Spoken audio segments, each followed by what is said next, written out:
samedi 21 janvier 2023 et ceci est mon deuxième vlog littéraire. Donc je vous prends aujourd'hui pour vous parler d'un livre que j'ai terminé il y a quelques jours. Donc c'est Il ne restera ça de Virginie Grimaldi aux éditions Fayard. Et comme à chaque fois, de toute façon, comme je vous ai dit dans mes vlogs précédents, avec Virginie Grimaldi, c'est très rare que je sois déçue. Et effectivement là c'était juste assez extraordinaire. J'ai tellement entendu parler de ce livre, je me souviens à l'époque où il était sorti.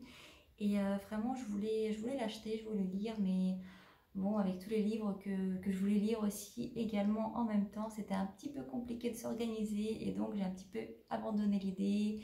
Le temps est passé et finalement, je ne l'ai lu que maintenant et franchement, c'est une magnifique découverte comme à chaque fois avec cet auteur. C'est juste incroyable à quel point elle arrive à percer les émotions humaines, à quel point elle arrive à traduire avec des mots justes les ressentis.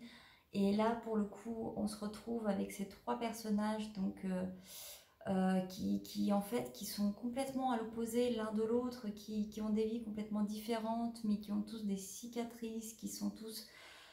aucun n'est réellement guéri en fait de son passé, de ses traumatismes, et ils se retrouvent tous les trois dans cette colocation. Au début, c'est un petit peu catastrophique même, et puis au fil des chapitres, on les voit en fait créer des liens, et puis il y a également des bons en arrière. On apprend un petit peu plus sur leur histoire, sur leur passé, sur ce qu'ils ont vécu, et on les voit grandir, on les voit évoluer. Et c'est vrai que c'est un livre qui parle énormément de relations, de rencontres. C'est un livre magnifique qui va venir en fait nous toucher en plein cœur, de manière extrêmement juste, et il y a tellement de tendresse et de sensibilité dedans. Et Virginie Grimaldi, elle a toujours cette plume extrêmement fluide, et c'est ça qui à chaque fois en fait me surprend avec elle, c'est la justesse de ses mots, de ses phrases, et, et c'est juste magique en fait de lire ces livres. Je ne sais pas comment vous expliquer, mais c'est vrai qu'avant d'avoir commencé le tout premier livre de Virginie Grimaldi, j'étais un petit peu sceptique parce que quand il s'agit de lire un auteur hyper connu ou quelqu'un qui vend énormément, c'est vrai que j'ai toujours un petit peu de mal. Et je me dis, j'ai pas envie de faire comme les autres. Mais quand même, à un moment donné, j'avais lu mon tout premier livre de Virginie Grimaldi, et c'était lequel déjà? C'était Les Possibles. Vraiment pour me faire une idée sur l'autrice la plus lue en France. Et j'avoue que je suis tombée un petit peu dénue, je suis tombée de haut. Ça m'a transpercée en plein cœur, j'avais des larmes aux yeux, c'était magique, c'était incroyable. Et depuis, j'arrive pas à lâcher Virginie Grimaldi, et à chaque fois, c'est un vrai bonheur de découvrir ces nouveaux romans. Et avec Il nous restera ça, j'ai eu un peu ce même sentiment qu'avec Les Possibles. Je pense d'ailleurs que ça va être mon deuxième livre préféré de l'autrice. Pour l'instant, bon, j'en ai lu que 4, mais c'est déjà pas mal. Donc voilà, je pense que vous avez compris que c'était un très très très grand coup de cœur pour moi. Comme à chaque fois avec Virginie Grimaldi, c'est très difficile d'être déçue avec cette autrice-là, parce que c'est quelqu'un qui sait en fait parler à ses lecteurs. C'est quelqu'un qui sait exactement comment raconter une belle histoire. Et là, en l'occurrence, c'est comment raconter une histoire de rencontre de trois êtres complètement seuls, complètement déchirés, fracassés, qui se rencontrent et qui vont venir en fait partager leur solitude ensemble à trois, et qui vont créer des liens, qui vont évoluer, qui vont changer leur vie. Et on sort en fait meilleur de chacune de ces expériences littéraires avec cette autrice. On sort différent, on sort changé, on sort plus sensibilisé, je pense aussi. Et c'est ce que j'aime le plus avec elle. Donc voilà pour Il ne restera ça de Virginie Grimaldi. Alors je ne vais pas m'attarder davantage sur Il ne restera ça de Virginie Grimaldi. Je pense que vous avez compris que c'était un très très très grand coup de cœur pour moi, et qu'il faut absolument lire ce roman si c'est toujours pas fait. Et donc maintenant je vais vous parler du livre que j'ai commencé il y a 2 jours, donc juste après celui-ci. C'est un thriller de Robert Poby, c'est Serial Bomber, dont je vous mets la couverture juste ici, et je vais vous lire déjà le résumé pour commencer. Alors, New York, un soir d'automne. Alors que le musée Guggenheim reçoit plusieurs centaines de convives lors d'un gala, une explosion éclate, faisant de nombreuses victimes. Face à l'ampleur de la tâche, le FBI fait appel à Luca Page, ancien agent désormais astrophysicien, pour retrouver le coupable de cet attentat. Atteint du syndrome d'Asperger, Luca a la faculté de percevoir ce que le commun des mortels ne peut voir. Lui seul semble à même d'arrêter ce serial bomber avant qu'il ne frappe à nouveau. Et donc, je vais déjà vous remettre un petit peu dans le contexte de ce livre. Il faut savoir que Serial Bomber, c'est le tome 2 d'une petite saga, ou du moins c'est la suite de City of Windows de Robert Poby. Et c'est la suite simplement parce que en fait, ça reprend le même personnage de Luca Page, qui est, comme vous l'avez compris, un génie astrophysicien atteint du syndrome d'Asperger. Et pour lui, les mathématiques n'ont aucun secret.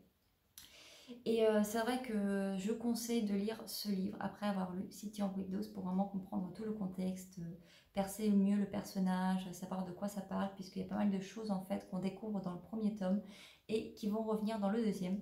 Même si Robert Poby, il fait quand même vachement attention à ça, et quand il reprend quelque chose de City of Windows, il va quand même réexpliquer un petit peu le contexte. Donc même si vous commencez par Serial Bomber, vous n'allez pas être complètement perdu. Mais pour mieux apprécier l'expérience littéraire, je vous conseille d'abord quand même de lire City of Windows. Et donc Serial Bomber, c'est l'histoire de ce Nicolas Page, comme encore une fois, voilà, en fait c'est un être tout à fait désarticulé, tout simplement parce qu'il y a 10 ans, il a eu un accident alors qu'il travaillait au FBI. Et il a eu un grave accident, et donc il a perdu plusieurs membres de son corps, littéralement. Donc il a 2 prothèses, une à son bras et la deuxième à sa jambe. Donc voilà, il est un petit peu désarticulé, il a été refait. Il a refait sa vie, et donc il y a 10 mois, si je ne vous dis pas de bêtises, le FBI refrappe à sa porte pour qu'il l'aide en fait tout simplement à retrouver un sniper. Et donc c'est l'histoire de City of Windows. Et là on se retrouve du coup 10 mois plus tard, encore une fois si je vous dis pas de bêtises, 10 mois plus tard du coup, avec ce nouveau attentat immense, un attentat en fait qui va tuer plus de 702 personnes pour être précise, au Guggenheim Museum, où se tient un énorme gala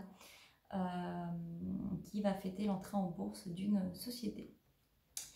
Et donc c'est l'histoire de ce Luca Page qui va revenir au FBI pour arrêter en fait ce terroriste, hein, qui, comme il le nomme, sauf que en fait les choses vont complètement dégénérer, il va y avoir d'autres explosions, et c'est comme ça en fait que l'histoire va commencer.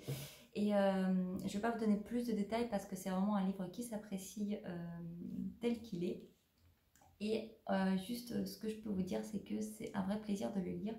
Pour tout vous dire, hier j'ai lu 300 pages, donc ça prouve hein, que c'est assez addictif, voire même trop addictif.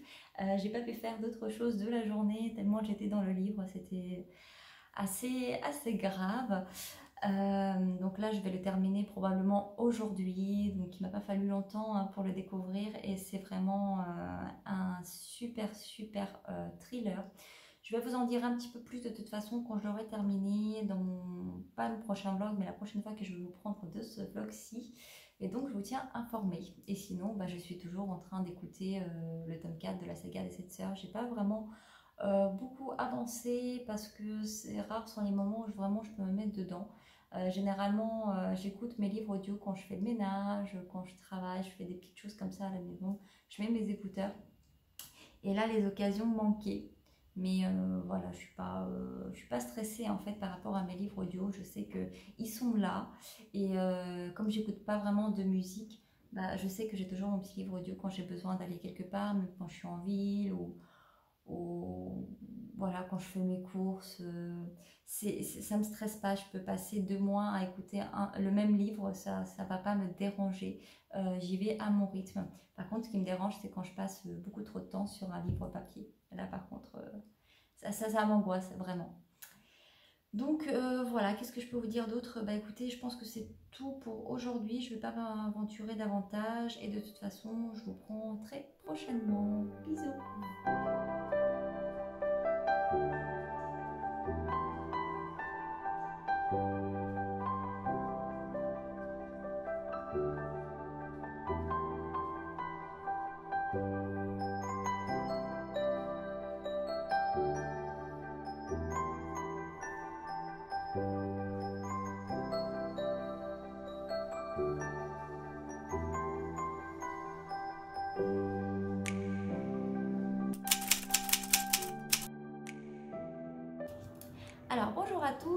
nous sommes dimanche 22 janvier et je vous prends aujourd'hui pour vous parler de ma lecture précédente, celle que j'ai terminée hier.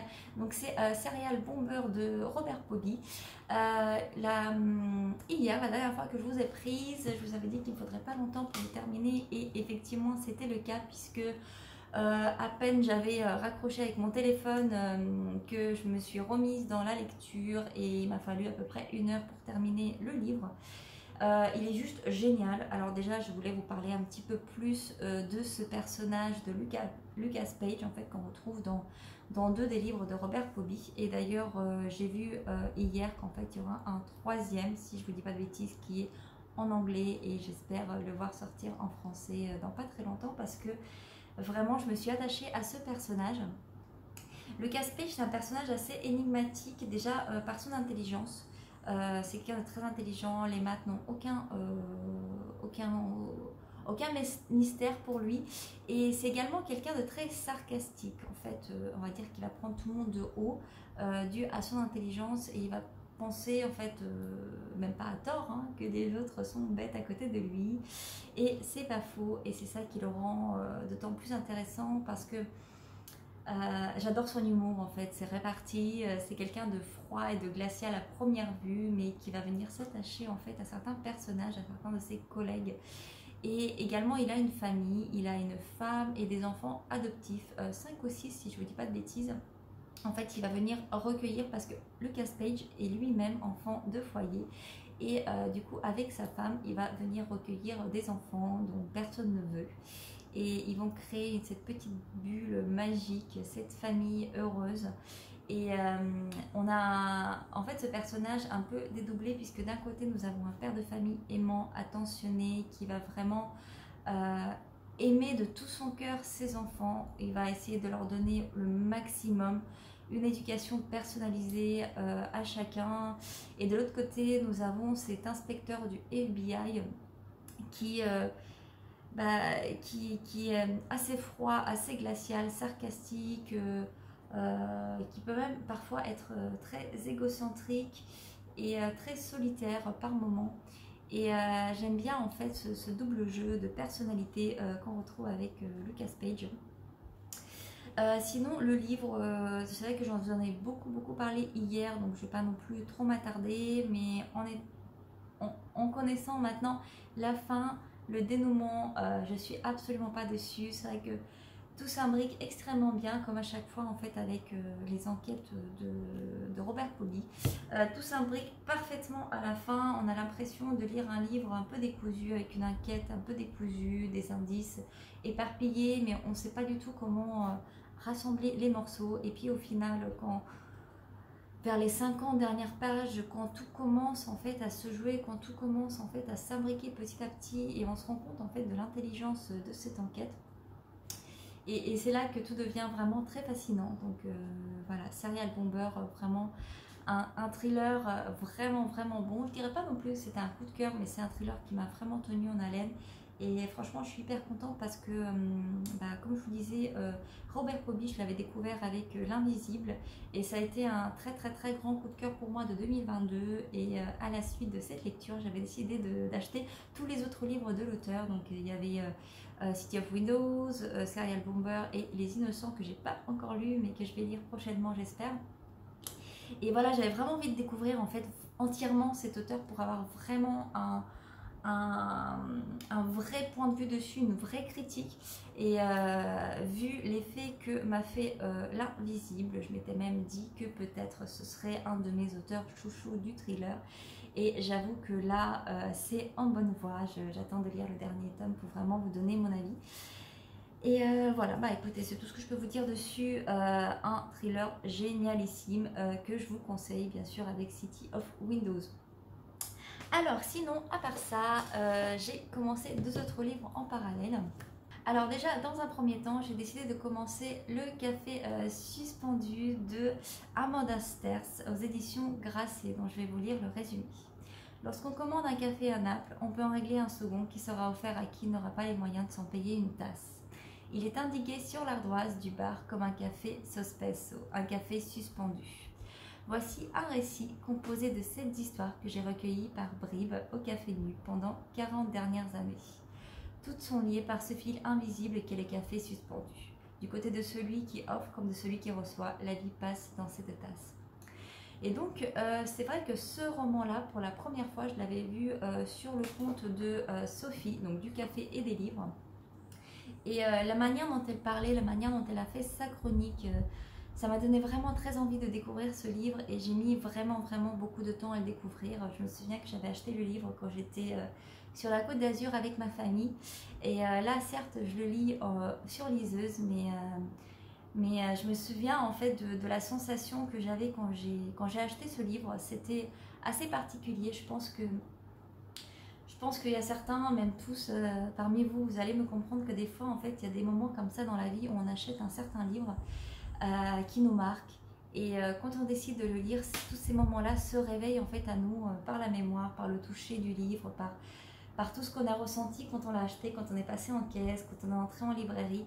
Et c'est vrai que je me souviens que c'était une merveilleuse période pour moi parce que voilà, j'étais avec ma famille, on était tous réunis pour le mariage de ma mère. Et c'était un moment assez unique et je me souviens d'être rentrée dans cette librairie. Et j'avais acheté 2 livres à ce moment-là. J'avais acheté un Virginie Grimaldi et c'était le premier jour du reste de ma vie. Et il y avait également le café suspendu et je me souviens d'être passée à la caisse avec ma soeur. C'était vraiment un très beau moment. Et bon, je ne vais pas m'appesantir plus dessus, mais voilà, à chaque fois que je touchais la couverture de ce livre, ça me faisait remonter des souvenirs de cette journée-là. Et quand j'ai commencé à le lire, c'est vrai que c'était surtout dans l'attente de revivre en fait ces souvenirs, et c'est le cas. Et donc j'ai envie de profiter un petit peu plus de ma lecture. Donc c'est composé de 7 histoires, comme c'est dit dans le résumé. Et je me suis dit que j'allais un petit peu l'éparpiller au fil des jours. Donc hier j'avais lu une histoire qui était vraiment assez chouette. Voilà, et donc j'ai décidé un petit peu de le laisser de côté parce que j'étais également dans un mood à lire autre chose en parallèle, et j'ai commencé un thriller. Et donc j'ai commencé un thriller qui est le Sanatorium de Sarah Pearse. Je vais vous lire le résumé. Traumatisée par une affaire particulièrement brutale, l'inspectrice Eileen Warner a décidé de faire une pause dans sa carrière. Lorsque son frère Isaac l'invite à célébrer ses fiançailles au sommet, ancien sanatorium transformé en hôtel de luxe, elle n'a d'autre choix que d'accepter. Mais peu après son arrivée, Laure, la fiancée d'Isaac, disparaît. C'est alors qu'une violente tempête de neige s'abat sur le sommet, isolant ses pensionnaires de tout et de tous. Le chaos et la panique règnent quand un meurtre épouvantable est commis au sein de l'hôtel. Eileen n'a pas d'autre choix que de percer les secrets du sanatorium si elle veut démasquer le tueur et sauver Laure. Et donc, j'ai pas beaucoup lu, à vrai dire. Hier, j'ai peut-être lu une petite 50aine de pages sur liseuse, ce qui équivaut à pas grand-chose sur un livre, dans un livre papier. Mais en tout cas, c'est vrai que j'ai tout de suite été happée en fait par l'ambiance de ce sanatorium-là. Et comme ils le disent très bien hein, dans le résumé, ça fait énormément penser à Shining.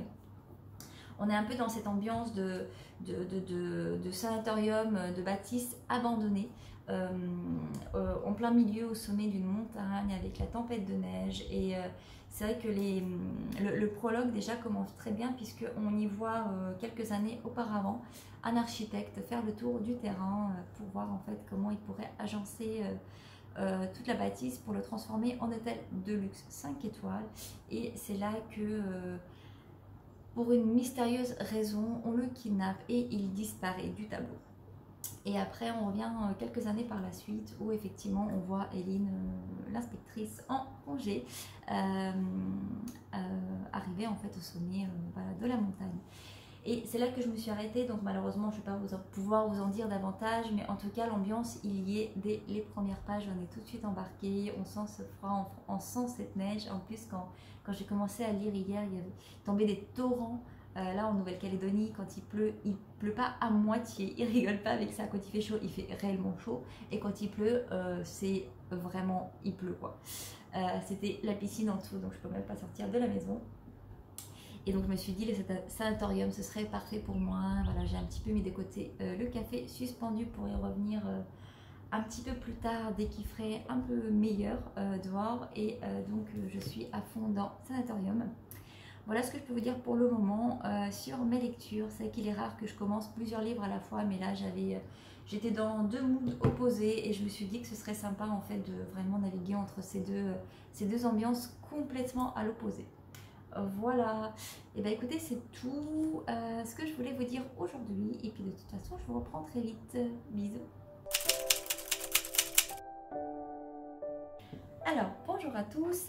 Aujourd'hui, je vous prends, nous sommes mercredi 25 janvier et je souhaiterais vous parler un petit peu de ma lecture, donc celle que je viens tout juste de terminer, donc c'est le Sanatorium. La dernière fois que je vous avais prise, je l'avais à peine commencé, donc ça qui était assez difficile pour moi de vous en parler, de vous donner en fait mon avis. Maintenant que je l'ai terminé, mon avis est assez différent de ce que j'avais ressenti au tout début. Donc c'est vrai que dès les premières pages, nous sommes happés en fait par cette ambiance de neige, cette ambiance glaciale, euh, de montagne en fait. Et on est tout de suite en fait dedans. Et c'est vrai que au début, quand je l'avais lu, les 100 premières pages, ce que je reprochais surtout à l'auteur, c'est le fait en fait qu'on nous donne beaucoup d'indices, beaucoup de choses, pas forcément des indices, mais on nous raconte beaucoup de choses et on ne voit pas trop où est-ce qu'elle veut en venir en fait. Elle nous parle du traumatisme du personnage principal, Eileen, qui est une inspectrice en congé longue durée. Voilà, elle s'est mise en congé par rapport à une enquête qui l'a traumatisée et puis également la mort de son jeune frère qui l'a traumatisée dans son enfance et qu'elle n'arrive toujours pas à oublier. Elle n'arrive toujours pas non plus à élucider cette histoire, cet accident tragique en fait et qu'est-ce qui a fait que son frère est décédé. Et donc à la suite de tout ça, elle est en congé et c'est là qu'on la retrouve dans cette histoire. Et elle part avec son compagnon dans cet hôtel qui s'appelle Le Sommet, qui est en fait un hôtel 5 étoiles et qui est en fait un ancien sanatorium qui est à plus de 2000 mètres d'altitude, si je ne vous dis pas de bêtises. Et elle doit y rejoindre son deuxième frère, donc le seul frère qui lui reste, pour célébrer ses fiançailles avec une certaine Laure, qui est également une amie d'enfance de Eileen. Et donc c'est là que les choses dérapent, mais en fait elles ne dérapent pas tout de suite. Et à peu près sur les 100 premières pages, on voit surtout le personnage d'Eileen évoluer, on la découvre, on découvre ses traumatismes, c'est très bien écrit en fait, on a vraiment l'impression de vivre à ses côtés et vraiment l'impression de la connaître. Et c'est d'ailleurs assez rare dans les thrillers qu'on nous donne autant en fait d'indices sur un inspecteur de police.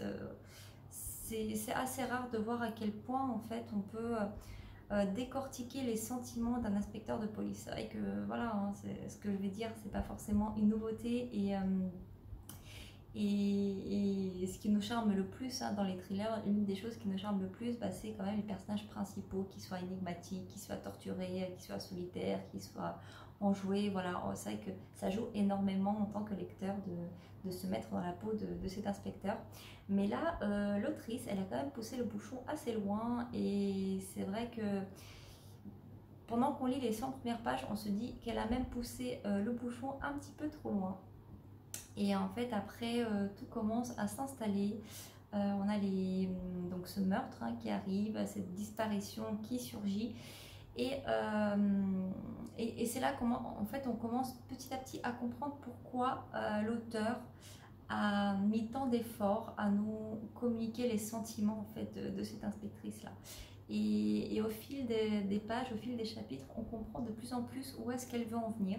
Et c'est pour ça que je disais que c'était une lecture assez mitigée parce qu'au début, j'arrivais pas vraiment à saisir en fait le but de tout ça. Et puis quand on referme le livre après l'avoir terminé, on comprend en fait vraiment les choses et on a l'impression d'avoir vécu toute cette enquête comme si on y était. Donc c'est vraiment une enquête à huis clos dans cet hôtel de luxe qui est perché au sommet, d'ailleurs il s'appelle Le Sommet. Personne ne peut y accéder, personne ne peut y repartir à cause des avalanches, à cause de la météo qui est juste monstrueuse. La police ne peut pas se déplacer ni par hélicoptère ni par voie terrestre.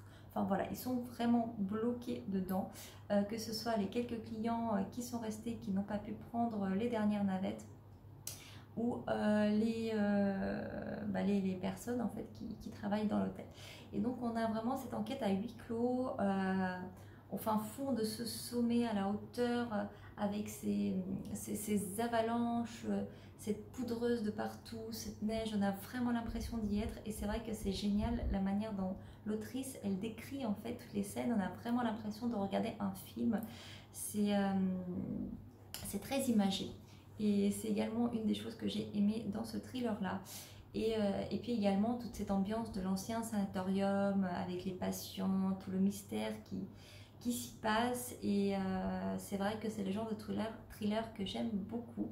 Et celui-ci, je l'ai beaucoup aimé. Est-ce que ce sera un coup de cœur? Je ne sais pas, mais franchement, ça frôle le coup de cœur, je pense.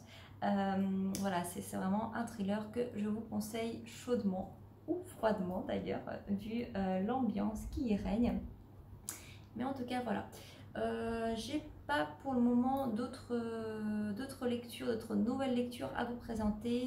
Donc là, c'est vrai que j'étais vraiment happée par ce thriller-ci. Donc maintenant, je vais revenir au café suspendu, donc que j'avais laissé un petit peu de côté. Donc j'espère pouvoir le terminer assez rapidement également. Et puis je suis également en train d'écouter en audio, comme toujours, hein, le tome 4 de la saga des 7 sœurs. Il me reste encore à peu près 6 heures de lecture sur les 16 initiales, donc je touche au but. Et cette lecture me plaît de plus en plus. De plus en plus, j'ai du mal à la lâcher. Enfin, cette lecture audio, hein. Mais voilà, je vous en dirai un petit peu plus quand je l'aurai terminé. Et bien écoutez, c'est tout pour aujourd'hui. J'espère vous prendre encore demain pour vraiment une toute dernière journée avant de clôturer ce vlog et vous le poster. Donc je vous dis à demain. Alors bonjour à tous, nous sommes nous sommes jeudi 26 janvier et je vous prends aujourd'hui pour vous faire un petit récapitulatif sur ce qui s'est passé depuis que je vous ai prise la dernière fois et puis également pour clôturer ce vlog. Alors déjà, je n'ai pas terminé le café suspendu comme je vous l'avais promis. Malheureusement, voilà, j'ai fait d'autres choses, hein, c'est ce qui arrive parfois et voilà, je ne l'ai pas terminé. Après, j'ai un petit peu avancé quand même. Je suis à 113 pages sur 279 sur ma liseuse. Comment vous dire que j'ai lu déjà 3 chapitres sur 7. Donc comme je vous disais la fois précédente, il y a 7 histoires dans le café suspendu et voilà, j'en ai fini 3 qui sont juste magnifiques, sensibles. Il y a toujours une morale en fait à la fin. Il y a toujours, c'est des petites brides de vie comme ça racontées au fil des années. C'est des petites choses. À chaque fois quand on termine une histoire, on en ressort quelque peu changé en fait. On est différent et c'est ça que j'aime beaucoup dans ce livre-là, et c'est qu'il nous met toujours de bonne humeur. Et c'est pour cette raison que j'ai décidé un petit peu de rallonger ma lecture. À chaque fois, je me concentre le soir sur une petite histoire avant de me coucher et ça fait toujours du bien. Donc voilà pour ce qui concerne le café suspendu. Et maintenant, je vais également vous parler d'une autre lecture que je souhaite commencer avant que le mois se termine. Donc peut-être que ce sera sans doute d'ailleurs ma dernière lecture du mois. On va voir comment les choses avancent. Et cette fois-ci, j'ai l'honneur de vous présenter un vrai livre, qui l'aurait cru. Donc c'est d'ailleurs le seul vrai livre que j'ai ramené avec moi en Nouvelle-Calédonie. C'est Des souris et des hommes de John Steinbeck aux éditions Folio.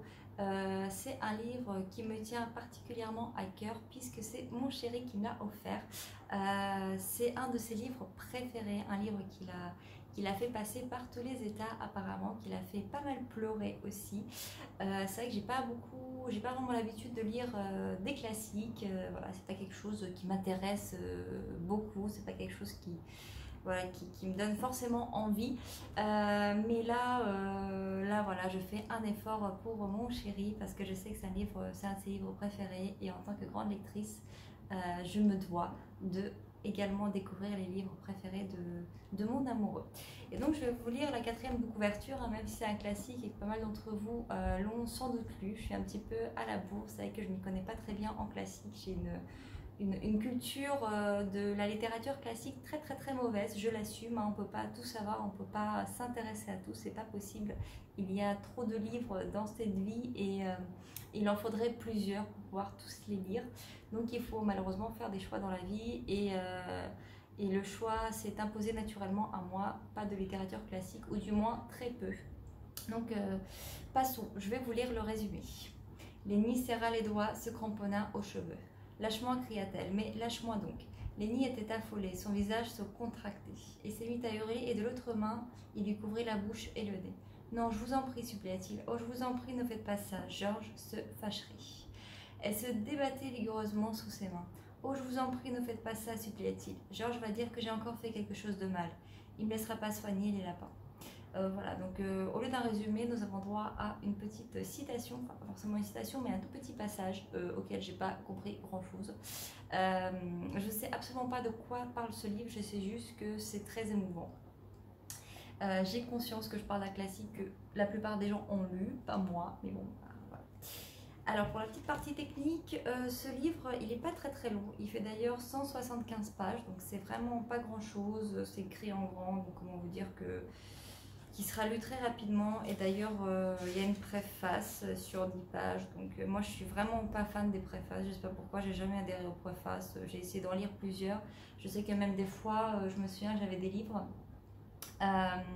J'avais des livres vraiment qui m'intéressaient, que je lisais, et une des raisons pour lesquelles je les avais achetés, c'était également la personne qui avait écrit les préfaces. Il y avait notamment, je sais plus exactement quel livre, mais il y avait une préface qui a été écrite par Hervé Le Tellier, que j'ai d'ailleurs beaucoup adoré. Et je me suis dit, bah, c'est cool, en plus une préface de Hervé Le Tellier. Ah bah d'ailleurs c'était, ça y est, je me suis souvenue, c'est La ferme des animaux de George Orwell. Voilà, c'était d'ailleurs l'un des livres également que mon chéri m'a offert. Et la préface c'était d'Hervé Le Tellier. Et en fait, quand j'ai commencé à la lire, déjà d'une, j'avais peur de me faire spoiler parce que la préface, bah, je trouve que enfin, après ça c'est mon avis perso, je trouve que la préface n'a absolument rien à faire en début du livre. Voilà, parce que ça spoil, t'es là, t'es en train de lire la préface alors que t'as même pas encore lu le livre, tu sais pas de quoi la personne elle parle, où est-ce qu'elle veut en venir, et t'es censé lire la préface. Et c'est vrai que moi je suis pas du tout une fille de préface, donc voilà, à chaque fois je laisse tomber. Je sais pas si c'est bien, si c'est mal, si ça n'a aucune importance, mais dans tous les cas la préface ça m'intéresse absolument pas. Et donc j'ai vraiment hâte de commencer ce petit livre. Ça me fait bizarre de me dire que je vais lire un livre, un vrai livre. Ce sera mon tout premier vrai livre depuis 3 mois, donc depuis que je suis en Nouvelle-Calédonie, donc ça fait vraiment plaisir. J'ai vraiment profité de ces pages qu'on tourne, de ce bruit, de cette odeur, enfin bref, de tout quoi. Je suis très contente. Donc voilà pour mes petites lectures en cours. J'ai pas d'autre chose à rajouter. Il me reste encore 5 heures d'écoute pour le 4e tome de la saga des 7 sœurs. Donc je pourrais pas vous en parler tout de suite. Ce sera dans mon prochain vlog, et ce sera également une lecture que j'aurai terminée le mois prochain, je pense, parce que je sais pas comment je trouverai le temps de le terminer ce mois-ci. Voilà, bah écoutez, c'est tout. Je vais clôturer ce vlog pour aujourd'hui, et de toute façon, on se retrouve la semaine prochaine. Bisous.